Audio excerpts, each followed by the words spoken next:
Hello friends, welcome to your channel MPR। आशा करती हूँ कि आप सभी स्वस्थ होंगे, रिजल्ट में एग्जाम की तैयारी कर रहे होंगे। हम पढ़ रहे हैं UGC नेट के प्रीवियस ईयर के क्वेश्चंस। इसको हम राजनीति विज्ञान से कंप्लीट करेंगे। यदि फ्रेंड्स आप हमारे चैनल पर नए हैं, अभी तक चैनल सब्सक्राइब नहीं किया है तो वीडियो को लाइक कीजिए, कमेंट कीजिए, चैनल को सब्सक्राइब कीजिए और अपने प्यारे प्यारे फ्रेंड्स के साथ वीडियो को शेयर कीजिए। चलिए स्टार्ट करते हैं। राजनीतिक सिद्धांत एवं विचार से संबंधित प्रश्न। निम्नलिखित में से किसने परिभाषित किया है कि नागरिक शक्ति दंड के साथ कानून बनाने का अधिकार, संपत्ति का नियमन और संरक्षण, समुदाय की ताकत को ऐसे नियमों के क्रियान्वयन में लगाना उपयुक्त सभी केवल आम जनता के भले के लिए है? तो ये कहा गया था जॉन लॉक के द्वारा। किसने कहा है? जॉन लॉक के द्वारा कहा गया है। लॉक के सामाजिक समझौते के सिद्धांत के अंतर्गत सभी व्यक्तियों ने भाग लिया और उन्होंने अपने केवल प्राकृतिक कानून को लागू करने का और उनके उल्लंघन के लिए दंड देने का अधिकार सारे समाज को अर्पित किया है। से सभी प्राकृतिक अधिकार व्यक्ति के जो प्राकृतिक अवस्था में थे वह उसे प्रदान नहीं किए हैं। इस तरह से जो शक्ति समाज को प्रदान की गई है वह सीमित थी। इस समझौते के अंतर्गत दो समझौते हुए थे, जिसमें पहले समझौते में सिविल समाज और दूसरे समझौते में शासन की स्थापना की गई थी। शासन की स्थापना एक साधन के रूप में की गई थी जिससे राजनीति समाज के उद्देश्यों की पूर्ति हो सके। मनुष्यों के प्राकृतिक अधिकारों को कानूनी रूप देने के लिए इन कानूनों को दंड एवं भय से क्रियान्वित करने के लिए शासन स्थापित किया गया था। नेक्स्ट आते हैं, निम्नलिखित में से किसने कहा था कि कामगारों की मुक्ति का आधार स्वयं इसका कार्य है? ये कहा था कार्ल मार्क्स ने। मार्क्स के अनुसार पूंजीपति एवं श्रमिक दोनों एक दूसरे की जरूरत होते हुए भी इनके हितों में परस्पर विरोध है। इस विरोध के कारण इन दोनों में संघर्ष आरंभ हो जाता है। पूंजीवाद के विनाश के कारण पर प्रकाश डालते हुए मार्क्स ने कहा है कि इस संघर्ष में उनका विनाश और सर्वहारा वर्ग की विजय दोनों ही असंभावी है। मार्क्स का प्रसिद्ध कथन है कि दुनिया के मजदूर एक हो जाओ, तुम्हें खाने के लिए जंजीरों के सिवा कुछ नहीं है, जबकि पाने के लिए पूरा विश्व है। नेक्स्ट आते, निम्नलिखित में से यह किसने नारा दिया था कि साम्राज्यवादी युद्ध को नागरिक युद्ध में बदलना अपनी समग्रता में सर्वहारा क्रांति है? ये कहा था लेनिन ने। लेनिन ने यह वचन दिया था कि साम्राज्यवाद पूंजीवाद की अंतिम मंजिल है और साम्राज्यवाद नष्ट होने जा रहा है। जहाँ साम्राज्यवाद पूंजीवाद का विस्तार करता है वहाँ पर सर्वहारा वर्ग का भी विस्तार होता है। राष्ट्रीयता के नाम पर लड़े जाने वाले राष्ट्रीय युद्ध विशुद्ध वर्ग युद्ध बन जाते हैं। इसमें मजदूर पूंजीवाद को विध्वंस करके समाज या साम्राज्यवाद की स्थापना करते हैं। लेनिन ने imperialism the highest stage of capitalism 1917 पुस्तक लिखी है। नेक्स्ट आते हैं, निम्नलिखित में से कौन सा उदारवादी सामुदायिक बहस का लक्षण नहीं है? तो ये आत्म संप्रत्यय भारग्रस्त बनाम आभारग्रस्त है, सार्वभौमिकवाद बनाम विशिष्टतावाद है, राज्य की तटस्थता बनाम राज्य की अतटस्थता है, एक दलीय शासन पद्धति कार्यविधिक बनाम समुदायवाद इसके अंतर्गत नहीं आता। उदारवाद के मूल सिद्धांत एवं लक्षण इस प्रकार हैं। पहला, सार्वजनिक कल्याण, राज्य का सीमित एवं उचित हस्तक्षेप, आर्थिक स्वतंत्रता, व्यक्ति साध्य एवं राज्य साधन, नागरिक स्वतंत्रता में विश्वास और सीमित एवं संवैधानिक शासन की स्थापना, ये सभी होंगे। नेक्स्ट आते हैं, कथन कारण बताइए। पहला कथन कहता है कि प्लेटो के अनुसार अत्यधिक धन का विभिन्न अच्छे शासन के लिए असंगत है, तो पहला सही हो जाएगा। दूसरा, जहाँ तक सैनिकों और शासक का संबंध है, स्वयं धन को समाप्त करने की अपेक्षा बुराई को समाप्त करने का कोई उपाय उसे नहीं दिखता, तो ये भी सही हो जाएगा। दोनों कथन सही हैं और आर्य की सही व्याख्या भी करता है। व्यक्तिगत संपत्ति का उन्मूलन प्लेटो की साम्यवादी विचारधारा का एक अंग है। वह धन और संपत्ति को अनैतिक बुलाते हुए कहते हैं कि एक ही व्यक्ति के हाथ में संपत्ति और शासन की शक्ति रहने से वह पथभ्रष्ट होकर भीषण परिस्थितियां उत्पन्न कर सकता है। अतः संपत्ति को शासन से अलग रखना ही श्रेयस्कर होगा। शासक और सैनिक वर्ग निजी संपत्ति के अधिकारी नहीं बन सकते। नेक्स्ट आते हैं, महात्मा गांधी पर लिखी निम्नलिखित पुस्तकों को उनके आरोही क्रम में व्यवस्थित कीजिए। सबसे पहले लिखी गई थी CF एंड्रूज के द्वारा महात्मा गांधीज आइडियाज़ सबसे पहले। फिर JB कृपलानी के द्वारा गांधीयन थॉट लिखी गई थी। फिर B भट्टाचार्य आते हैं, भट्टाचार्य, इन्होंने लिखी थी evolutions of the political philosophy of Mahatma Gandhi. और फिर आते हैं रिचर्ड एलन बरो, इनके द्वारा लिखी गई थी इन सर्च ऑफ गांधी।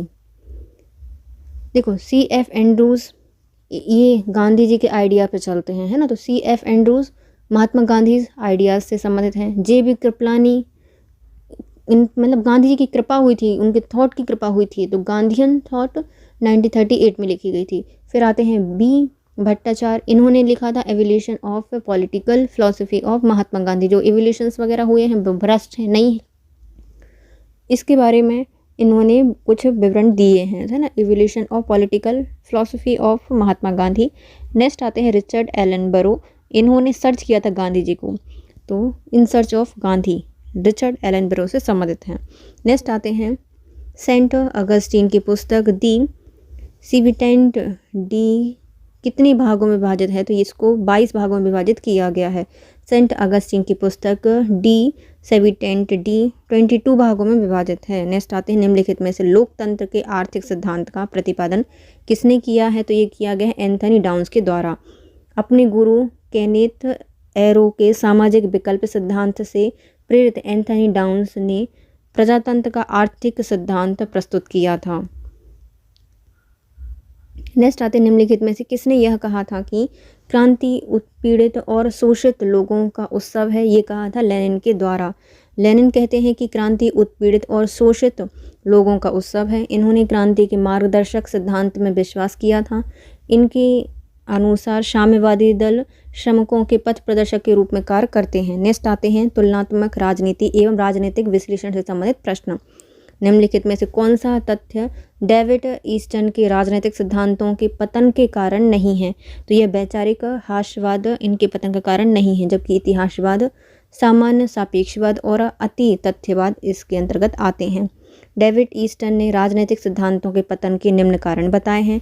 पहला, राजनीतिक शास्त्र को विज्ञान बताने की चेष्टा की है। दूसरा, व्यवहारवाद का उदय और प्रभाव बताए हैं। महान राजनीतिक दार्शनिकों की परंपरा का अवसान किया है। तथ्यों के संकलन पर दिए जाने वाले जोर बताए हैं।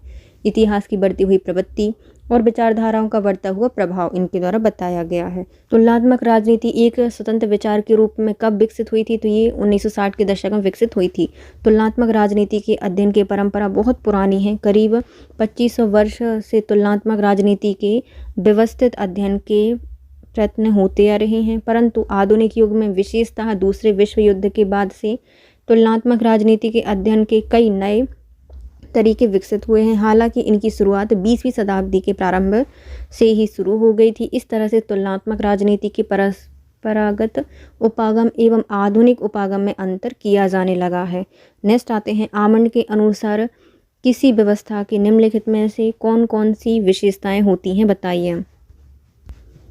इसमें व्यापकता होती है, परस्पर निर्भरता होती है और सीमाओं का अस्तित्व होता है, लेकिन संसाधनों की उपलब्धता इसके अंतर्गत नहीं आती।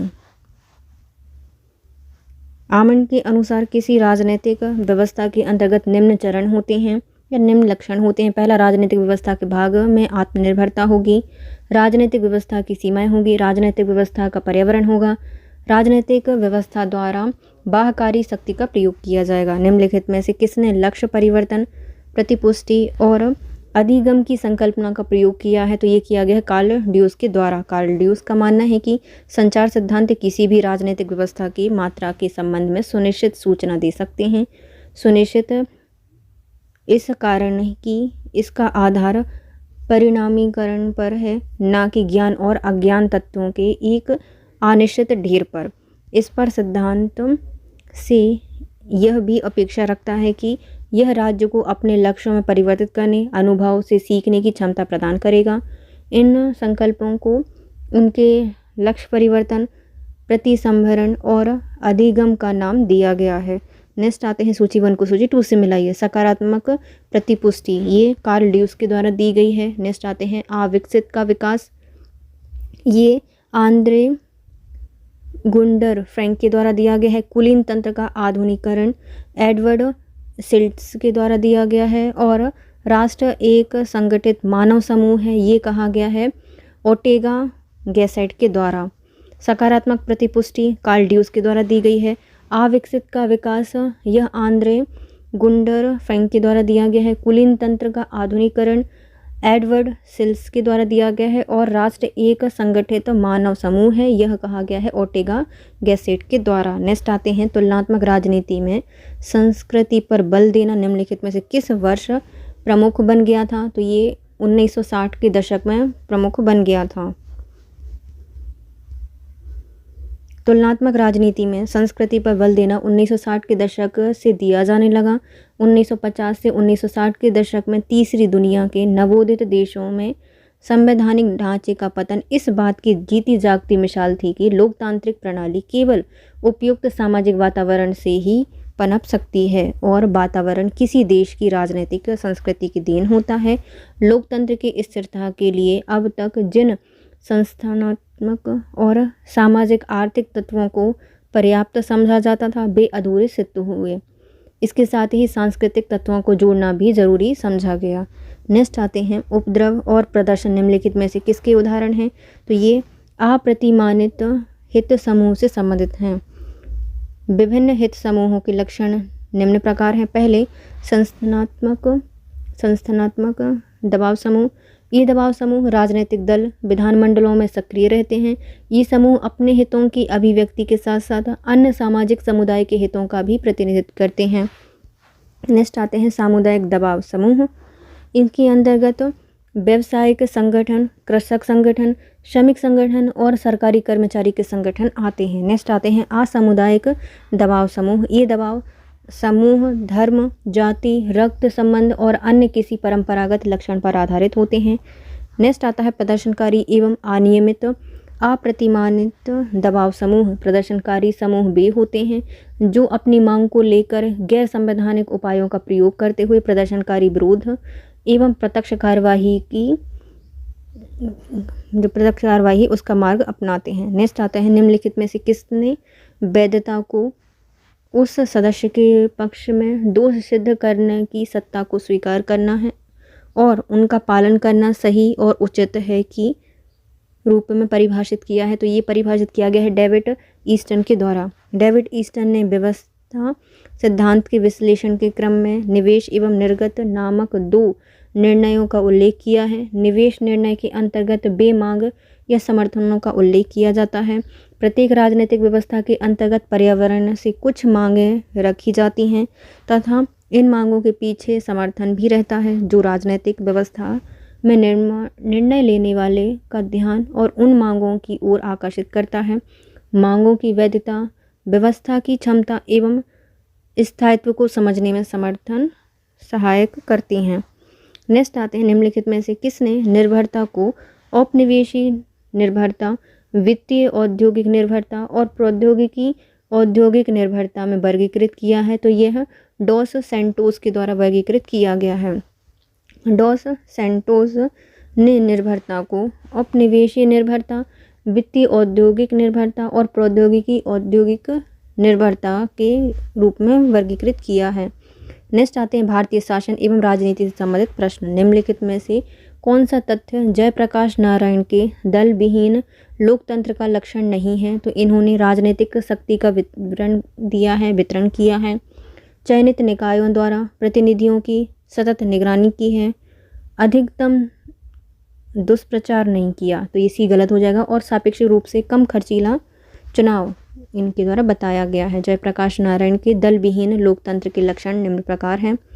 पहला, राजनीतिक दल से विहीन लोकतंत्र स्थापित किया जाएगा। वर्तमान निर्वाचन पद्धति के स्थान पर जनता द्वारा स्थानीय स्तर पर जनप्रतिनिधियों का प्रत्यक्ष मनोनयन होना चाहिए।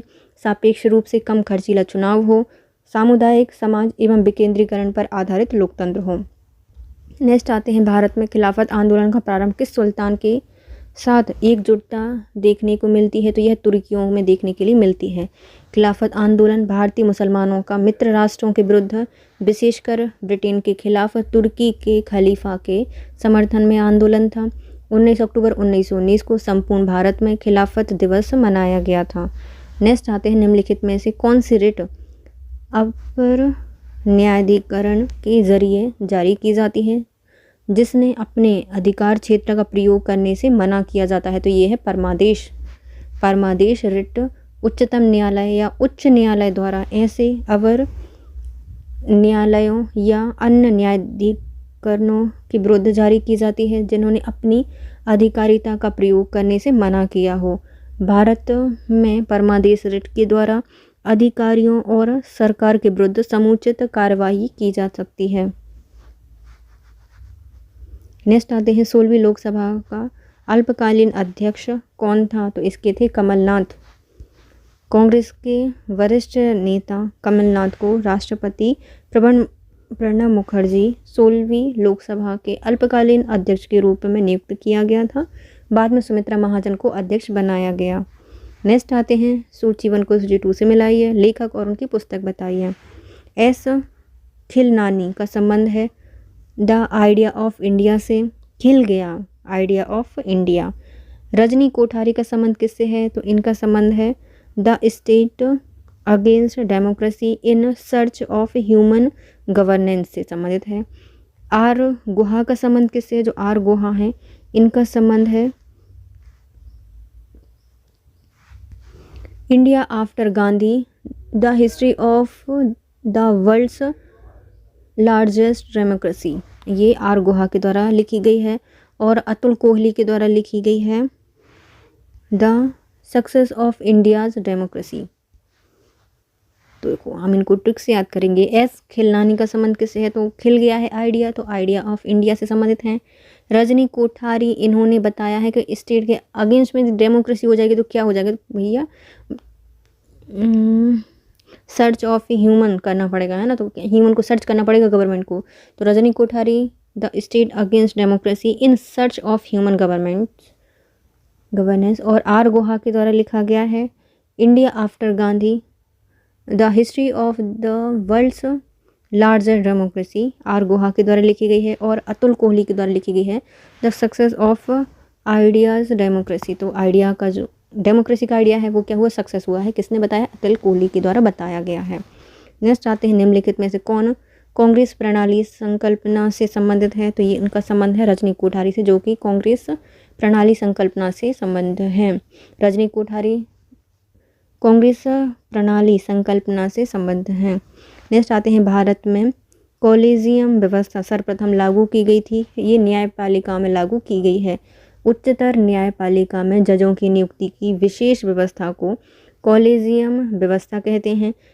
इस व्यवस्था के अंतर्गत 1993 के बाद से सर्वोच्च या उच्चतम न्यायालय के 3 वरिष्ठतम सदस्यों की समिति जज को नियुक्त करती रही है। नेक्स्ट आते हैं भारत के संविधान के अनुसार निम्नलिखित में से कौन बोलने और अभिव्यक्ति की स्वतंत्रता को कम करने के लिए आह नहीं है? तो ये स्वायत्तता की मांग, राज्य की सुरक्षा है, सार्वजनिक आदेश, शिष्टता एवं नैतिकता है, न्यायालय की अवमानना है। लेकिन स्वायत्तता की मांग इसके अंतर्गत नहीं आता। राज्य वाक एवं अभिव्यक्ति की स्वतंत्रता पर निम्न आधारों पर प्रतिबंध लगा सकता है: भारत की एकता, संप्रभुता, राज्य की सुरक्षा, विदेशी राज्यों से मित्रवत संबंध, न्यायालय की अवमानना, सार्वजनिक आदेश, नैतिकता की स्थापना, किसी अपराध में संलिप्तता आदि। नेक्स्ट आते हैं नीचे दिए गए हैं कथन और कारण बताइए। कथन कहता है कि भारत में दलीय व्यवस्था के रूपांतरण से सरकार के 2 स्तर पर विशेष रूप से राज्य स्तर पर शक्ति का केंद्रीकरण हुआ है। तो पहला सही हो जाएगा। दूसरा, क्षेत्रीय दल शक्ति के विकेंद्रीकरण के प्रति कम इच्छुक हैं, तो ये भी सही हो जाएगा और आर ए की सही व्याख्या करता है।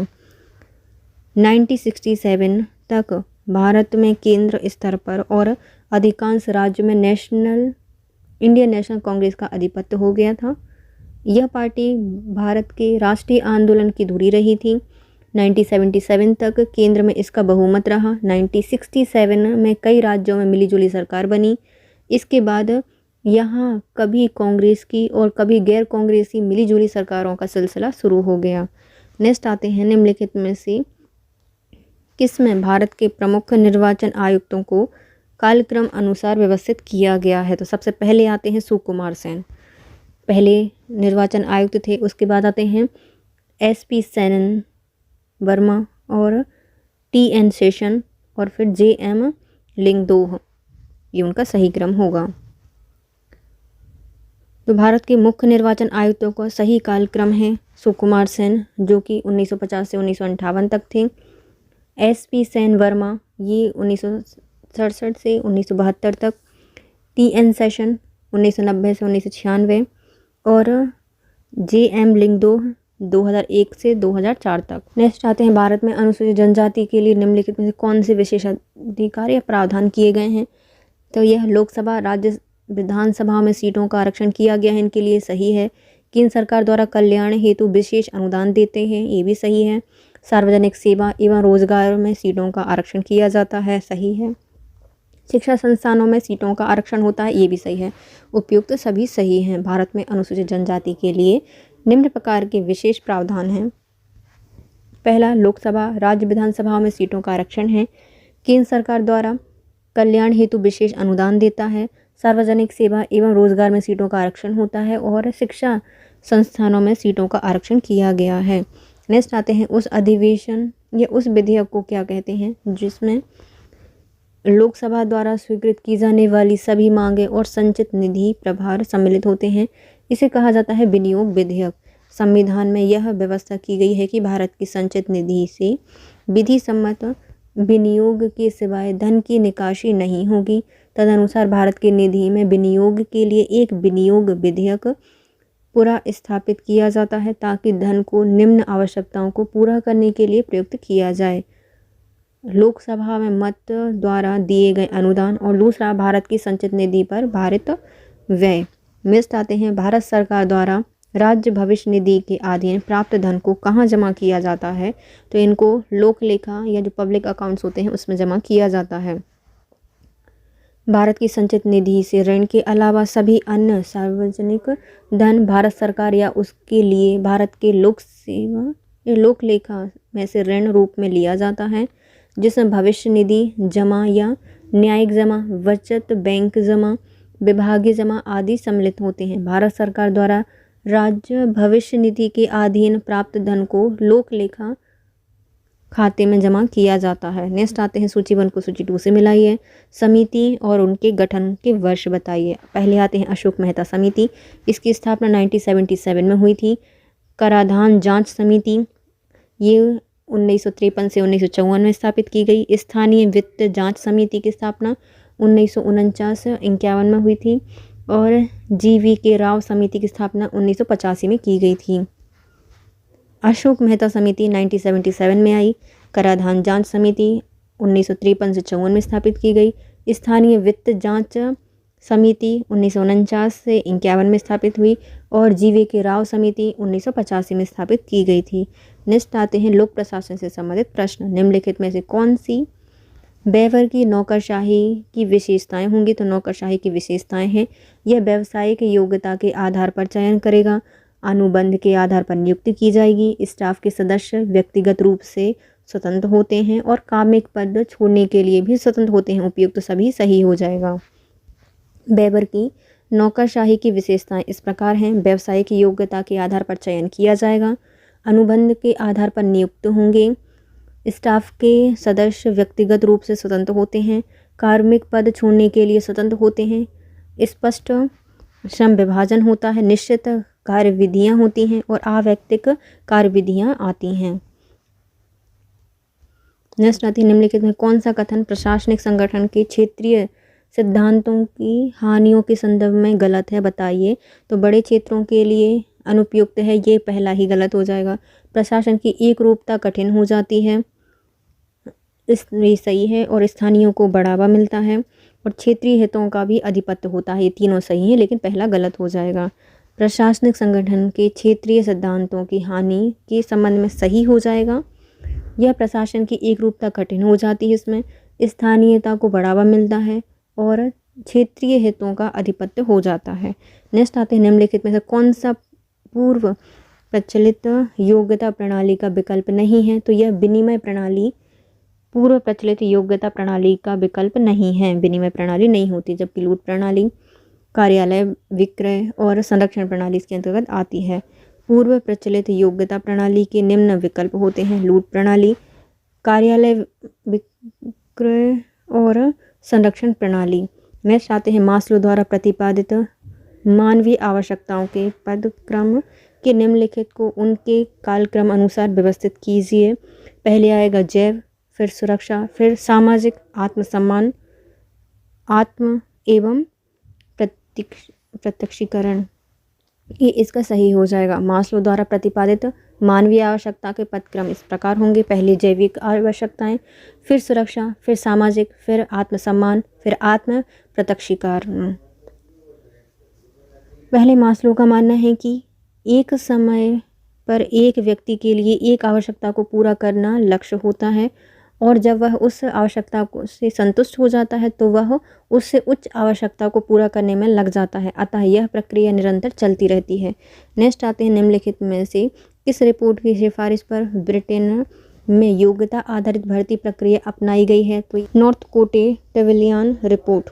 नॉर्थ कोटे टेविलियन रिपोर्ट की सिफारिश पर ब्रिटेन में योग्यता आधारित भर्ती प्रक्रिया अपनाई गई थी। नेक्स्ट आते हैं, नाइफ अल रोधन ने अपनी पुस्तक sustainable history and dignity of man में राष्ट्रीय सुशासन सुनिश्चित करने के लिए निम्नलिखित में से कौन सा न्यूनतम मापदंड सम्मिलित नहीं किया है?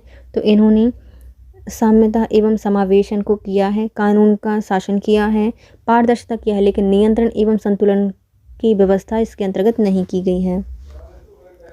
पहले आते हैं, नाइफ अल रोधन ने अपनी पुस्तक sustainable history and dignity of man में राष्ट्रीय सुशासन सुनिश्चित करने के लिए कतिपय मापदंड सम्मिलित किए हैं। इसमें साम्य एवं समावेशन, कानून का शासन एवं पारदर्शिता प्रमुख है। नेक्स्ट आते हैं, सार्वजनिक पद पर बैठे व्यक्तियों की जिम्मेदारी के संबंध में जब एक अधिकारी विधिक कर्तव्य अनुपालन में असफल हो जाता है तो वह क्या कहलाता है? तो इसे कहा जाता है कत्याकरण। सार्वजनिक पद पर बैठे व्यक्ति की जिम्मेदारी के संबंध में जब एक अधिकारी विधिक कर्तव्य अनुपालन में असफल हो जाता है तब यह कृत्याकरण कहा जाता है। नेक्स्ट आता है, स्वीडन में ओम्बुड्समैन निम्नलिखित में कौन से कार्य कर सकते हैं? तो स्वीडन में जो ओम्बुड्समैन हैं ये न्यायपालिका के विरुद्ध कार्य कर सकते हैं, व्यक्तिगत शिकायत होती हैं उन पर कार्यवाही कर सकते हैं और स्वतः संज्ञान लेते हुए कार्य कर सकते हैं, लेकिन संसद सदस्यों के विरुद्ध कार्य नहीं कर सकते। ओम्बुड्समैन का अर्थ है सार्वजनिक ड्यूटी पर तैनात एक सॉलिसिटर। सबसे पहले स्वीडन ने वर्ष 1809 में इसे अपनाया था। स्वीडन में ओम्बुड्समैन निम्न कार्य करते हैं। पहला, न्यायपालिका के विरुद्ध कार्य कर सकते हैं, व्यक्तिगत शिकायतों पर कार्यवाही कर सकते हैं और संभवतः संज्ञान लेते हुए कार्य कर सकते हैं। नेक्स्ट आते हैं, अंतर्राष्ट्रीय संबंध से संबंधित प्रश्न। खेल सिद्धांत the theory of games and economic behaviour शीर्षक की प्रमुख कृति से गहन रूप से ऋणी है। इसके लेखक कौन है? तो इसके लेखक हैं John von Neumann and Oskar Morgenstern. खेल सिद्धांत के महत्व को प्रतिपादित करने वालों में मार्टिन सुविक, कार्ल डवाइज और ऑस्कर मॉर्गनस्टर्न के नाम से उल्लेखनीय हैं। इसमें व्यापक प्रयोग का श्रेय जॉन न्यूमैन को है। खेल सिद्धांत the theory of games and economic behaviour के लेखक John von Neumann and Oskar Morgenstern हैं। सर्वप्रथम खेल सिद्धांत जॉन वॉन न्यूमैन ने गणित के क्षेत्र में विकसित किया था। इसके बाद अर्थशास्त्र में इसे अपनाया गया। बाद में मार्टिन सुविक, ऑस्कर मॉर्गनस्टर्न और सेलिंग द्वारा इसे अंतर्राष्ट्रीय राजनीति में प्रयोग किया गया। नेक्स्ट आते हैं, निम्नलिखित में से किसने कहा था कि राजनीति के संदर्भ में शक्ति का अर्थ है एक व्यक्ति का दूसरे व्यक्ति के मस्तिष्क एवं क्रियाओं पर शक्ति? ये कहा गया था हंस मैगेंथाउ के द्वारा। मैगेंथाउ शक्ति का वर्णन मानव की शक्ति के रूप में और एक व्यक्ति द्वारा दूसरे व्यक्ति के दिमाग और कार्यों पर नियंत्रण के रूप में करते हैं। नेक्स्ट आते हैं, सूची 1 को सूची 2 से मिलाइए, संधि प्रस्ताव और उनके वर्ष बताइए। पहले आते हैं SALT सेकंड, सामरिक शस्त्र परिसीमन वार्ता, ये हुई थी 1979 में। नेक्स्ट आते हैं PTBT, आंशिक परीक्षण प्रतिबंध संधि, इसको 1963 में अपनाया गया था। शांति प्रस्ताव के अणु, इसका संबंध है 1953 से। और INFTT, यह मध्यवर्ती परमाणु बल संधि है और ये हुई थी 1987 में। संधि प्रस्ताव और उनसे संबंधित वर्ष। साल्ट सेकंड सामरिक शस्त्र परिसीमन वार्ता 1979 में हुई थी। पीटीबीटी आंशिक परीक्षण प्रतिबंध समिति 1963 में हुई थी। शांति प्रस्ताव के लिए अणु 1953 में हुआ था। और INF ट्रीटी मध्यवर्ती परमाणु बल संधि 1987 में हुई थी। नेक्स्ट आते निम्नलिखित में से किस कारक ने शीत युद्ध के पश्चात नव शिथिलता के विकास में योगदान दिया है? रीगन और गोर्बाचेव द्वारा INF ट्रीटी मध्यवर्ती परमाणु बल संधि पर हस्ताक्षर। रीगन एंड गोर्बाचेव शिखर वार्ता 1985 में जिनेवा में संपन्न हुई थी। इस शिखर वार्ता में दोनों ही नेताओं ने अंतरिक्ष में शस्त्र दौड़ पर नियंत्रण करने और धरती पर इनकी समाप्ति के लक्ष्य पर बल दिया था। इस प्रकार से इस शिखर वार्ता ने शीत युद्ध के पश्चात नव शिथिलता के विकास में योगदान दिया। नेक्स्ट आता है कथन और तर्क बताइए। उत्तर स्वतंत्रता काल में भारत ने विदेश नीति के अंतर्गत गुट निरपेक्षता को चुना है, तो पहला सही हो जाएगा। दूसरा, गुट निरपेक्ष आंदोलन स्वतंत्र, समानता और संप्रभुता के लिए अभिकथन है, तो ये भी सही हो जाएगा और RE की सही व्याख्या करता है। विदेश नीति के संदर्भ में भारत में निम्न सिद्धांतों को अपनाया है। गुट निरपेक्षता, सभी देशों के साथ शांति एवं मित्रता की भावना, विश्व शांति, उपनिवेशवाद से मुक्ति। गुट निरपेक्षता का अर्थ था अंतर्राष्ट्रीय मुद्दों पर स्वायत्त विचार एवं निर्णय, जिसका अर्थ था विचारों एवं क्रियाओं की स्वतंत्रता। नेक्स्ट आते हैं नव अंतर्राष्ट्रीय आर्थिक व्यवस्था के लिए पहली बार मांग कब की गई थी? तो ये की गई थी अल्जीरियस शिखर सम्मेलन में। सितंबर 1973 में अल्जीरियस में चौथे गुट निरपेक्ष शिखर सम्मेलन में गुट निरपेक्ष देशों में धनी देशों की शोषण प्रवृत्ति का पर्दाफाश करते हुए प्रचलित अंतर्राष्ट्रीय अर्थव्यवस्था द्वारा स्थापित असमानताओं की ओर ध्यान केंद्रित किया था। नेक्स्ट आते हैं निम्नलिखित में कौन सा कथन दक्षिण पूर्व एशियाई संगठन के लिए सही नहीं है? जो आसियान है उसके लिए कौन सा सही नहीं है, बताइए। पहला है, यह प्रथम आसियान शिखर बैठक नवंबर 2002 में हुई थी, पहला सही है। दूसरा, आसियान ने वर्ष 1995 में दक्षिण पूर्व एशियाई परमाणु हथियार मुक्त क्षेत्र घोषित किया था, तो ये भी सही हो जाएगा। तीसरा, आसियान व्यापार बाधाओं को हटाने तथा चीन, जापान और दक्षिण कोरिया के साथ आर्थिक संबंध विकसित करने के लिए कार्य कर रहा है, तो ये भी सही है, तीनों सही हो जाएंगे। चौथा है, भारत वर्ष 1991 में आसियान का पूर्ण वार्ता साझेदार हो गया था, तो ये गलत है, डी गलत हो जाएगा। आसियान के संबंध में सही कथन है, प्रथम आसियान शिखर बैठक नवंबर 2002 में हुई थी। आसियान ने वर्ष 1995 में दक्षिण पूर्व एशियाई परमाणु हथियार मुक्त क्षेत्र घोषित किया था। आसियान व्यापार बाधाओं को हटाने चीन, जापान और दक्षिण कोरिया के साथ आर्थिक संबंध स्थापित करने के लिए कार्य कर रहा है। 1996 में भारत आसियान का पूर्ण संवाद सहभागी देश बना था। नेक्स्ट आते हैं निम्नलिखित में से किसने इसका प्रयोग किया है कि संयुक्त राष्ट्र की आवश्यकता पर बल देने के लिए एकजुटता के नाम पर सहभागी का कार्य कर रहा है? ये कहा था डैग हैमरशोल्ड के द्वारा। डैग हैमरशोल्ड ने इसका प्रयोग किया है कि संयुक्त राष्ट्र की आवश्यकताओं पर बल देने के लिए एकजुटता के नाम पर सहभागी का कार्य कर रहा है। नेक्स्ट आते हैं निम्नलिखित में से कौन दुकानदारी कूटनीति का लक्षण नहीं है, बताइए। तो यह शांतिपूर्ण दृष्टिकोण पर आधारित है। यह समझौते के माध्यम से शांति स्थापित करने हेतु कूटनीति का एक साधन है। यह संतुलन के अच्छे व्यवसाय के सिद्धांत पर आधारित है। यह केवल युद्ध द्वारा राष्ट्रीय हित की रक्षा का प्रयास करता है, तो ये गलत हो जाएगा। दुकानदारी कूटनीति का लक्षण निम्न प्रकार से सही है। यह शांतिपूर्ण दृष्टिकोण पर आधारित है। यह समझौते के माध्यम से शांति स्थापित करने हेतु कूटनीति का एक साधन है। यह संतुलन के अच्छे व्यवसाय के सिद्धांत पर आधारित है। नेक्स्ट आते हैं सकारात्मक शक्ति।